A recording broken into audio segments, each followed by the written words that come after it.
Alors, comment éviter l'épisiotomie, demande Milichou.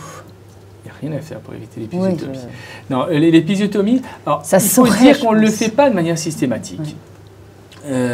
Je crois que ça amuse aucune sage-femme de faire une épisiotomie ou aucun médecin de faire une épisiotomie, de couper une femme. Il y a pas.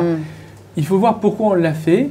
Alors, ce qu'il faut comprendre, c'est qu'au moment où la tête du bébé va sortir, les tissus du périnée vont se distendre au maximum. Et puis, au bout d'un moment, soit la peau est suffisamment souple et elle va laisser passer la tête du bébé, soit on voit que ça se tend de plus en plus, puis qu'il reste encore beaucoup de la tête du bébé qui doit passer, et que ça va se déchirer. Le risque, c'est que ça se déchire et qu'on ait une lésion du sphincter de l'anus, ce qui engendrerait des problèmes d'incontinence anale après. Donc, de ce fait-là, pour éviter ça, effectivement, on peut être amené à faire une incision comme ça un peu oblique, qui va permettre effectivement de faire de la place au bébé qui va sortir.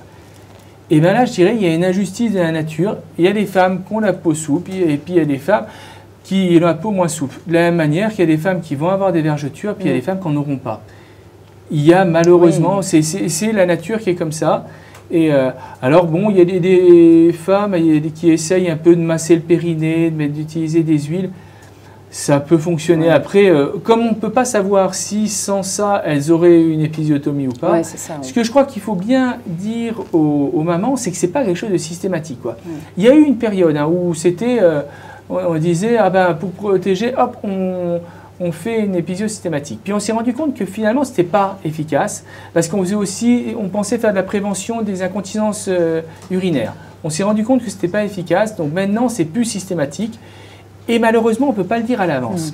Ça, c'est ce qui déçoit un peu les mamans, c'est que c'est vraiment quand la tête est là et qu'on est en train de faire l'accouchement, qu'au dernier moment, on dit « Ah bah oui, ça passe ou ça passe pas ». Et donc, c'est à ce moment-là qu'on fait l'épisiotomie.